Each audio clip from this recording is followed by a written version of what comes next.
लक्ष्मीनिवासनिलयं विलीनविलयं निधाय हृदिवीरम् आत्मानुशासनमहं वक्षे मोक्षाय भव्यानां दर्शनं यस्य वैराग्यवर्धकमगनाशकं प्रशान्तिदायकं चाहं वंदे सुनीलसागरम।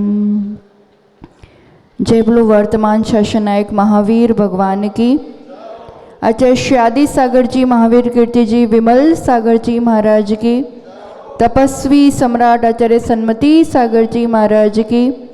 चर्या चक्रवर्ती प्राण गुरु श्रेष्ठ आचार्य उगन सुनील सागर जी गुरुदेव की।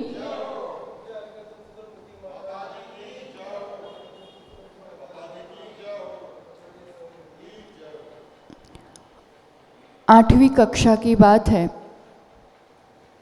और वो होनहार मेधावी छात्र हॉस्टल में रहते थे और उनको तो 2 साल हो चुके थे, तो छोटे भाई बहनों को भी वहीं एडमिशन करा दिया कि अब बड़ा भाई तो है ही, आप लोग भी वहीं अच्छे से पढ़ाई करना।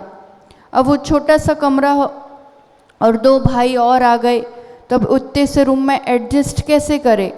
अब वो संस्था व्यवस्था बनाएगी, पर अब वो आ ही चुके हैं तो अभी कहीं तो सोना पड़ेगा, कहीं तो रुकना पड़ेगा। तो उनका जो कमरा था उसके सामने की तरफ एक हॉल जैसा था, तो उनने यही सोचा आज की रात वहीं बिस्तर बिछा देंगे, वहीं सो जाएंगे, फिर कल तक कुछ व्यवस्था बन जाएगी। वहाँ जो काम करने वाले थे, जो पुराने शिक्षक थे, सबने मना बोल दिया कि वहाँ मत रुको, कहीं भी और एडजस्ट कर लो, वहाँ वो अच्छी जगह नहीं है, सालों से बंद पड़ा है, कोई वहाँ जाता भी नहीं है। उन्होंने कहा कुछ नहीं होता, उसमें क्या है, वही जगह सही है, वहाँ कोई है नहीं तो किसी को डिस्टर्ब क्यों करना, अपन वहीं जाके हम तो सोएंगे। और रात्रि में जाकर के बिस्तर विस्तर बिछाना और छोटे भाइयों को थोड़ा पीछे की तरफ कर दिया, वो आगे की तरफ, और एक चारों तरफ एक रेखा बना दी नमोकार मंत्र बोलते हुए, और खिड़की दरवाजे सब बंद करके नमोकार मंत्र का जाप करते करते सो गए। अब आधी रात हुई और एकदम फटाक से दरवाज़ा खुल गया, खिड़की खुल गई और ऐसी एक आवाज़ विचित्र आने लगी। आँख खुल गई और देखा तो जैसे ऐसा लगा कि कोई काला सा साया आगे बढ़ रहा हो। अपने साथ ऐसा हो तो क्या लगे, डर लगेगा थोड़ा थोड़ा। इस बालक ने बचपन से पाठशाला में पढ़ाई की है, वहाँ छात्रावास में भी अच्छा स्वाध्याय था और उन्होंने इतना तो सुन के रखा था कि भूत वूत जैसा कुछ होता नहीं है, ये अगर होते भी हैं तो व्यंतर आदि देव होते हैं, और दुनिया की कोई भी बुराई हो, कैसे भी ताकत हो, नमोकार मंत्र के आगे सब फेल हो जाते। सबसे शक्तिशाली मंत्र नमोकार मंत्र होता है। तो बिल्कुल निडर होकर के, निर्भीक होकर के वो तो नमोकार मंत्र का पाठ करने लगे। अब वो दरवाजे पे अटके आगे बढ़ ही नहीं पा रहा, और ये और जोर से तल्लीनता से नमोकार मंत्र का जाप कर रहे हैं, और थोड़ी देर में वो छाया कहीं चली गई। वापस खिड़की दरवाजे बंद किए, वो सो गए। कुछ घंटे हुए, वापस वैसी आवाज़ और पूरे खिड़की दरवाजे खुल गए और वो साया जैसे आगे बढ़ रहा हो। पुनः यही प्रक्रिया की और जोर जोर से नमोकार मंत्र, और उनकी निर्भीकता, उनकी अपनी श्रद्धा, उनकी अडिगता, न चिल्लाना, न भागना, न कोई प्रतिकार करना, कुछ भी नहीं। आज 13-14 साल का बालक, 12-13 साल का, छोटे 2 भाई भी सो रहे हैं, पर इस रूप की उनकी अडिगता और दृढ़ता कि कहते हैं वो साया वहाँ तब जो गया तो वो गया, उसके बाद वहाँ कभी ना ऐसी आवाज़ आई, न कभी किसी को कोई इस रूप से कुछ दिखाई दिया। सुबह पूरे हॉस्टल में चर्चा हो गई कि रात को ऐसा हुआ, रात को ऐसा हुआ। और वो तो अभी भी वैसे ही है, नॉर्मल, जैसे कुछ हुआ ही नहीं हो। और ऐसी अडिग श्रद्धा पंच परमेष्ठी के प्रति के आगामी जीवन में वो खुद एक परमेष्ठी पद पर आसीन हो गए। और आज सबके लिए वो इस करी काल का जो सबसे बड़ा पद है, सूरी पद, आचार्य पद, उस पर विभूषित होकर के सबके कष्टों को दूर कर रहे हैं, सबके लिए मोक्ष मार्ग प्रशस्त कर रहे हैं।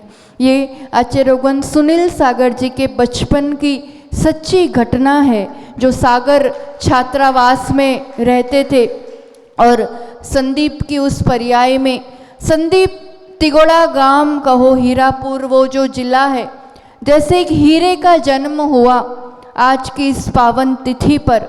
आज इतना ज़्यादा उसको उस रूप से नहीं मनाया जाता है, क्योंकि आजकल सब वो अंग्रेज़ी तारीख का ही महिमा देते हैं।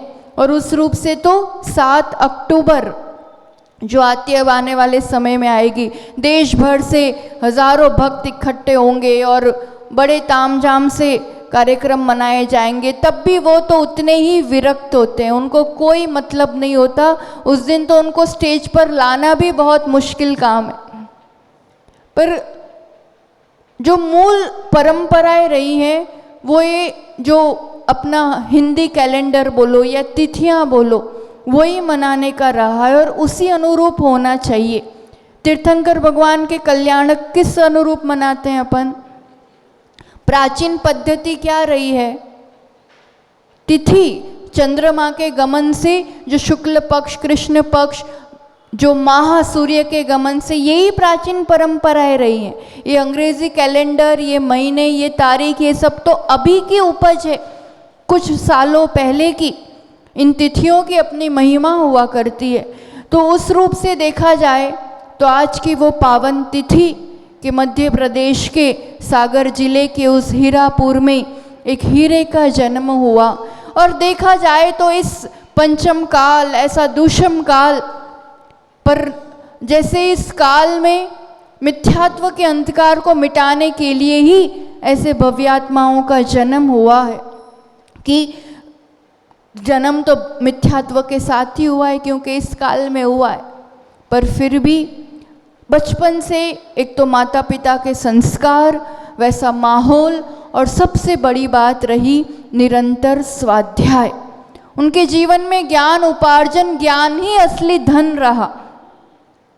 रत्नकन श्रावकाचार्य आदि का स्वाध्याय इतनी छोटी उम्र में कि ग्रहित मिथ्यात्व छूट गया कि अन्य कुदेव आदि को क्यों नहीं मानना, क्यों सच्चे देव का स्वरूप यही हुआ करता है, सच्चे गुरु का स्वरूप क्या हुआ करता है। और फिर निरंतर स्वाध्याय और उस ज्ञान को अपने अनुभव के साथ मिलान करना।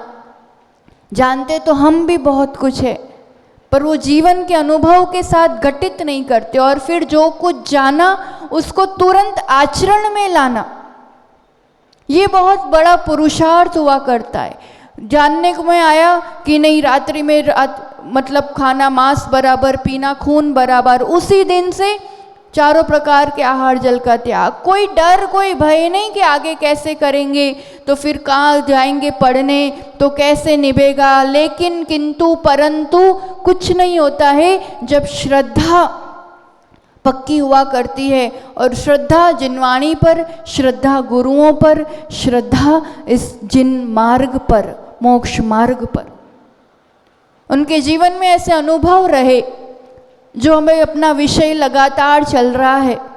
अनित्यता आदि भावनाओं का चिंतन, संसार परिभ्रमण का भय, पंच परावर्तन जो अनादि से करते आ रहे हैं, क्या नहीं भोगा, क्या नहीं देखा, अब क्या बाकी रह गया। ये दुर्लभता का जब एहसास नहीं होता है ना, जब तक इस पर्याय का, तब तक कल्याण के लिए कदम नहीं बढ़ते। और उनके जीवन में हुआ भी यही कि अपने आँखों के सामने अपने सबसे प्रिय मित्र, अपने प्रिय शिक्षक, इस रूप से उनकी मृत्यु देख करके उनको लगा, उन सामने वाले की तो आंखें बंद हुई, पर शायद उनकी आंखें ऐसी खुल गई कि अब फिर वो ना युवा अवस्था दिखती है ना कुछ, के कल्याण समय कितना है क्या पता, ये मेरे सामने इतनी छोटी उम्र में जा सकते, अपना क्या भरोसा। और क्यों मिली है ये पर्याय, सार्थकता किस चीज़ में है।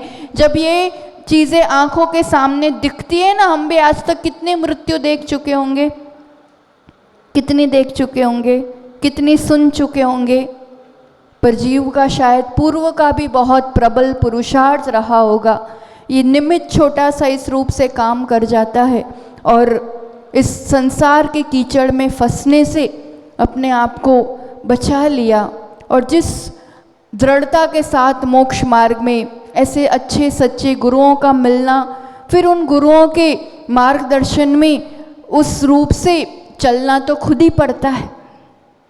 एक अच्छा गुरु, एक वैसा मिल जाना बहुत अच्छी बात है, पुण्य की बात है, पर आचार्य भगवान कहते हैं मैं तो संस्कार दे सकता हूँ, गुणस्थान तो तुम्हें ही बना के रखना पड़ेगा, तुम्हें ही बढ़ाना पड़ेगा।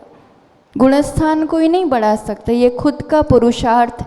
आज प्रमथ अप्रमथ गुणस्थान में निरंतर झूला झूलते हुए जिस रूप का पुरुषार्थ बहुत विरले ही कर पाते हैं इस काल में, इस रूप का पुरुषार्थ। और ये आत्मानुशासन में भी यही बात आगे बढ़ाते हुए कह रहे हैं कि हे भव्य जीव, क्या रखा हुआ है, या तो धन की कीमत बनाई हुई है, या परिवार की, या फिर अच्छे सुंदर स्वस्थ देह। आपसे पूछना चाहेंगे, धन, जो बाह्य धन वैभव, परिवार, बंधुजन और स्वस्थ सुंदर शरीर, ये क्या सुखी होने का प्रमाण पत्र है? ये सुखी होने का सर्टिफिकेट है क्या? है क्या? दुनिया किसके पीछे भाग रही है, किससे अपना स्टेटस समझ रही है, किससे अपनी पहचान कर रही है, किससे अपना, बहुत ज़्यादा धन के पीछे ऐसा पागलपन है, ऐसा पागलपन है कि परिवार का भाई कुछ नहीं दिखता है, परिवार में अपने कुछ नहीं दिखते हैं, कहाँ धोखे से साइन करा दिया जाता है, अपना ही घर का व्यक्ति घर के बाहर रोड पर घूम रहा हो वो नहीं दिखता, मेरे पास करोड़ों की मिल्कत कैसे आ जाए। इतना अंधापन होता है धन के पीछे। अगर ये सुख का मापदंड होता तो तीर्थंकर परम सुखी नहीं होते इस वीतराग अवस्था में। संसार अवस्था में भी आज के समय में परम सुखी या आनंदित कौन कहे जाएंगे बताओ? अंबानी? कौन कहा जाएगा? मुनि महाराज, दिगंबर तपस्वी से निश्चिंत जीवन, उनसे ज़्यादा आनंदित जीवन, उनसे ज़्यादा स्वाधीन जीवन, उनसे ज़्यादा सुखी जीवन और किसी का नहीं है। क्या है उनके पास? ये 4-3 में से क्या है?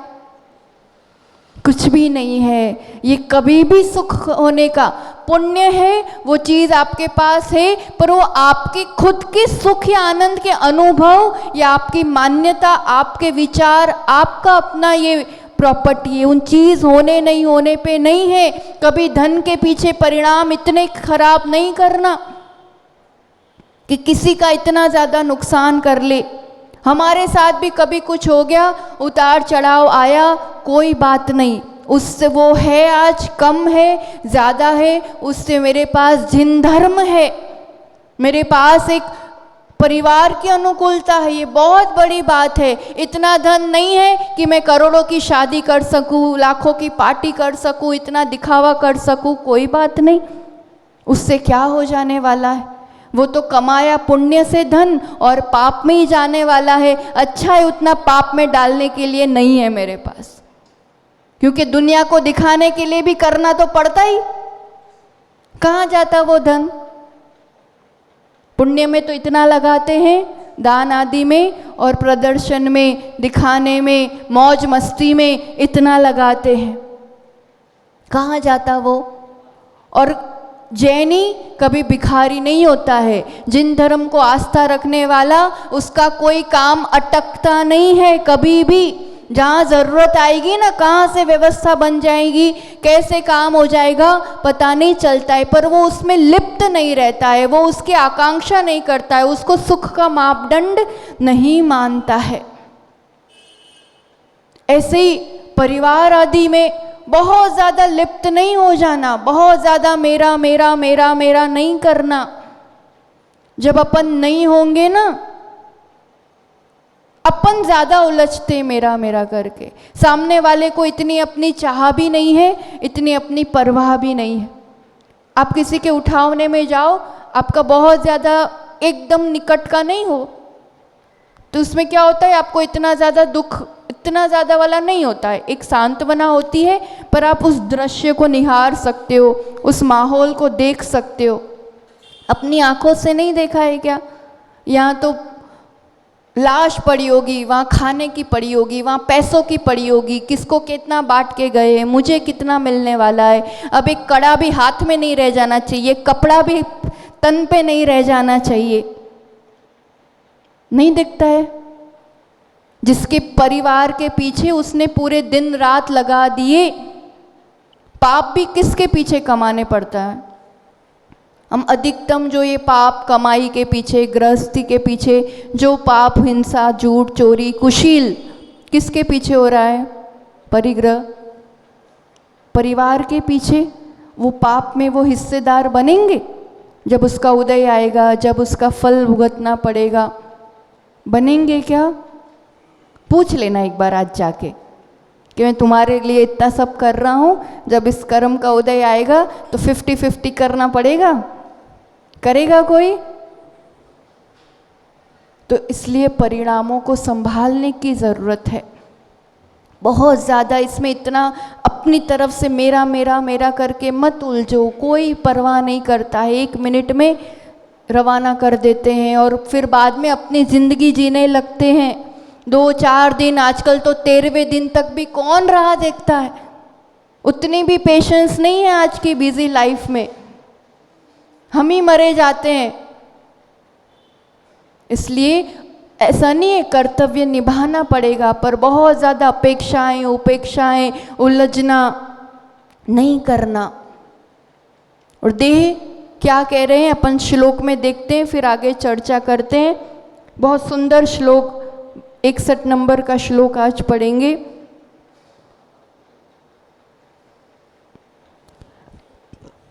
तत्कृत्यं किमिहेन्धनैरिव धनैराशाग्निसन्दुक्षणैः सम्बन्धेन किमङ्गशश्वद शुभैः सम्बन्धिभिर्बन्धुभिः किं मोहा हि महाबिलेन सदृशा देहेन गेहेन वा देहिन याहि सुखायते शमममुं मागाः प्रमादं मुधा। क्या कह रहे हैं? धन क्या चीज़ है हे भव्य जीव? धन ईंधन है। किस चीज़ का ईंधन है? आशा रूपी अग्नि को और बढ़ाने के लिए धन ईंधन का काम करता है। जितना भी धन मिलता जाए उसकी कभी तृप्ति या एंड नहीं होता है कि इतना मिल गया तो बस अब शांति से बैठे, नहीं, और चाहिए और ऐसा चाहिए। आशा बढ़ती जाती है, उसका और ईंधन डालने का काम करती है ये धन। तो इन आशा बढ़ती जाएगी, वो व्यक्ति सुखी दिखेगा, वो निराकुल दिखेगा, वो निश्चिंत दिखेगा। दुख का कारण क्या है? निर्धनता या आशा?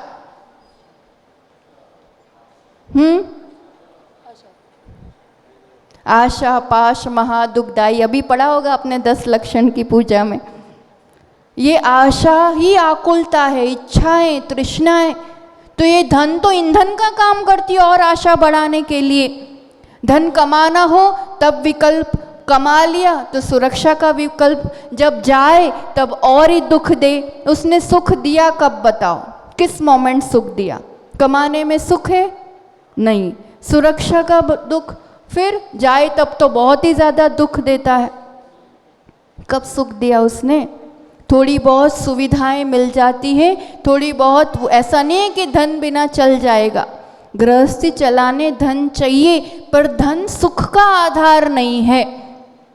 संतोष होगा वही सुखी रह पाएगा, जो परिग्रह को सीमित करेगा वही सुखी रह पाएगा। तो धन ईंधन का काम करती है। और क्या कह रही है, इसलिए इस धन संबंधी जो तुम कार्य कर रहे हो उससे क्या प्रयोजन। पहला प्रश्न पूछ रहे हैं कि ये धन अगर आशा बढ़ाने के लिए ईंधन है, तो ऐसे धन के ही पीछे कार्य करते रहो पूरी जिंदगी, तो उससे प्रयोजन ही क्या है। फिर दूसरा क्या कह रहे हैं, हे प्राणिन, निरंतर अशुभ बंधुओं के साथ तुम संबंध रखे, उससे क्या प्रयोजन। निरंतर तुम संबंध ही बढ़ा रहे हो, उस बंधन में ही पड़े हो, ये सब संबंध अशुभ है, ये सब संबंध पाप का कारण है, उससे तुम्हारा सुख का क्या प्रयोजन सिद्ध हो रहा है। सुख के पल तो बहुत कम होते हैं, और दुख के पल, आपस में विवाद हो गया, मनमुटाव हो गया, कुछ बात बन गई, अच्छे मोमेंट्स भी बहुत बिताए होंगे, कितने याद रहते हैं। और कभी कुछ बात, तुमने उस दिन भी ऐसा कहा था, तुमने उस दिन भी ऐसा किया था, वो तो सब याद आके कर करके सब सुना देते हैं, पर तुमने कभी अच्छे से ये भी दिया था, कभी वैसा भी घुमाया था। कितना कहते हैं, कहता है कोई, कहता है, नहीं कहता है ना। तो उससे क्या प्रयोजन। और कह रहे हैं, देह तो कैसा है सर्प, घर को बिल बता दिया, सर्प का महाबिल है घर, उससे क्या प्रयोजन। और सर्प क्या करता है, अपने जो, हाँ क्या कहते हैं, कांचुली, मतलब जो उसका शरीर का ऊपर का है वो एक दिन सहज छोड़ देता है। ऐसे ये देह रूपी कांचुली छूट जाने वाली है, तो उस देह से भी सुख का क्या प्रयोजन। तो फिर क्या उद्बोधन दे रहे हैं कि हे भव्य जीव, सुखाय, सुख के लिए क्या कर, समता भाव को धारण कर, और क्या कर, प्रमादम मुदा, व्यर्थ में प्रमाद को मत कर। प्रमाद पाप के पीछे ही तो होता है। प्रमाद यानी उत्साह का नहीं हो पाना, अच्छे कार्यों के लिए, अपने कल्याण के लिए जो उत्साह नहीं बनता है, महिमा नहीं बनती है, प्रमाद में ही तो जीवन जा रहा है। कई लोग कहते हैं आराम से बैठो घर में, सब घर में भी धर्म ध्यान होता है, फालतू इतना कष्ट क्यों देना, इधर जाना पड़ता है, कौन सी समाज कैसी होती है, फिर आहार कैसा होता है, फिर पैदल चलना पड़ता है, फिर अंतराय भी होती है। तुम आराम से घर में रह के भी धर्म ध्यान होता है, मना नहीं है श्रावक धर्म का पालन, पर घर में रह के भी अगर सच्चे रूप से श्रावक धर्म का भी पालन करोगे तो प्रमाद करोगे तो उस श्रावक धर्म का भी पालन नहीं कर पाओगे। धर्म के लिए, अपने हित के लिए थोड़ा तो कसना पड़ता है अपने आप को, और उनको तो हमें लगता है ज़्यादा, क्योंकि उनको गृहस्थी का भी काम संभालते हुए धर्म ध्यान के लिए टाइम निकालना है, उसके लिए अपना संकल्प बढ़ाना है। तो प्रमाद को तजो और समता भाव। सुख किससे है, सुख किससे है, कुछ मिला तो ज़्यादा हर्ष नहीं, किसी ने कुछ कह दिया, कुछ गवा दिया तो बहुत ज़्यादा शोक नहीं, समता भाव में ही सुख है। आचार्य भगवान के लिए सब समाज कितनी वाह, श्रीफल पे श्रीफल, गोले पे गोले चढ़ते हैं ना, आप हमारे यहाँ, आप हमारे यहाँ, आप हमारे यहाँ पधारे। जो जाता है चढ़ाता है ना, ढेर लग जाता है ना, श्रीफल का ढेर भी लगता है।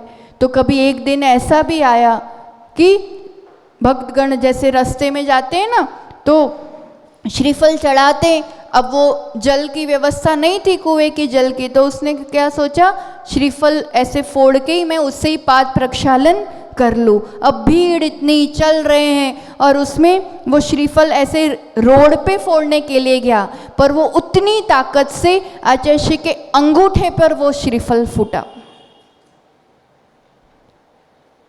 6-7 क्रैक लाइंस हो गई थी, खड़े रहते नहीं बनता था, आहार खड़े रह के रहना, विहार खड़े होके करना, किसी प्रकार का कोई इलाज नहीं, कुछ पट्टी वट्टी नहीं, कुछ नहीं। तो श्रीफल चढ़ाने वाले भी बहुत मिलते हैं, तो श्रीफल सिर पे मारने वाले भी मिलते हैं, तो पाँव पे लग जाए वैसे भी मिलते हैं, पर दोनों में उतनी ही समता। तुरंत उसके लिए क्षमा भाव। जब अभी उनके गांव गए थे, वो गिंगला साइड के थे, है ना, जगत के या वहाँ के, बॉम्बे का प्रसंग है ये, पर वो वैसे थे उदयपुर साइड के। तो अभी उनके गांव भी जाना हुआ था, तब भी सबसे पहले दिन उनके यहाँ पड़गान हुआ था। वैसे याद रख रख के नहीं रखा था कि इसने ऐसा किया था और मुझे इतने दिन कष्ट हुआ था।